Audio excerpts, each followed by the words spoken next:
মদন মিত্র বাংলার রাজনীতির কালারফুল বয় এই মুহূর্তে টিভি9 বাংলার মুখোমুখি। আপনি আর রঙিন এই ব্যাপারটা এক, যদিও কালো জামা পরে রয়েছেন। কালকে ইডি ডেকেছিল, তো কি হলো শিবির বদল করে? সেই তো ইডি, সেই জিজ্ঞাসাবাদ, সব কিছুই বহাল রইল, আপনি মাঝখান থেকে ভালো তৃণমূল হয়ে গেলেন, এতে কোনো ডিভিডেন্ড হলো না।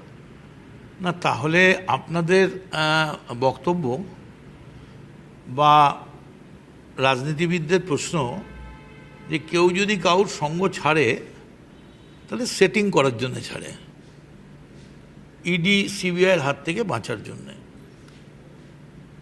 তো আমি তো সেই অর্থে শিবির বদল করেছি, অল ইন্ডিয়া তৃণমূল কংগ্রেসই ছিল, তাই আছে।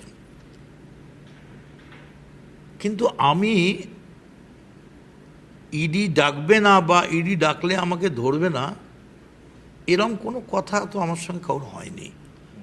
ইডি আমায় ডেকেছে, আমি গেছি এবং 8 ঘন্টা ছিলাম, যা আমার পুরো পরিবারকে ডেকেছে, যা যা প্রশ্ন করেছে আমি সব কিছুর উত্তর দিয়েছি to the best of my knowledge and belief.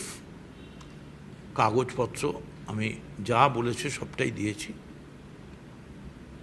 এবং আবার প্রয়োজন হলে আবার যাব। আসলে তৃণমূল কংগ্রেসের তরফে কুণাল ঘোষ কালকে একটা কথা বলে রেখেছিলেন, ভাসিয়ে রেখেছিলেন, যে মদন মিত্র যদি 8টার মধ্যে ফিরে আসেন তাহলে বুঝতে হবে যে একটা বৃহত্তর সেটিংয়ে উনি রয়েছেন।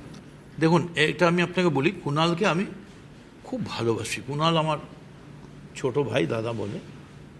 কিন্তু এই যে সেটিং গদ্দারি আর 8টায় ফিরবে, এই যে ব্যাপারটা বলে দিতে পারে কুণাল, তার কারণ ওটা নিজের উদ্দেশ্যে উক্তি করছে।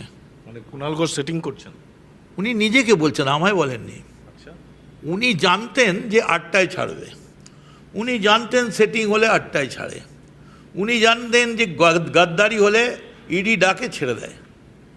কারণ গদ্দার এবং ষড়যন্ত্রটা কী জিনিস এটা কুণালের থেকে বেশি কেউ জানে না।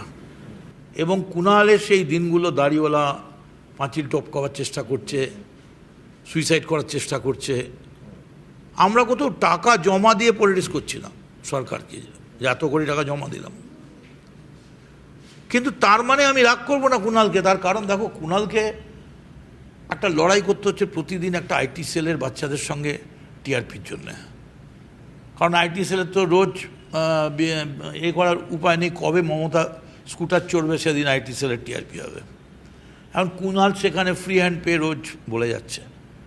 কিন্তু কুণাল যেখানে দাঁড়িয়ে সেটিংয়ের কথা বলছে, যেখানে দাঁড়িয়ে দুর্নীতির কথা বলছে, সেখানে পাশে শুধু বিদেশের ভিসা আর পাসপোর্টের জন্যে ভানুতুতু আর জামাইকা দ্বীপের পরিকল্পনা দাবি চলছে।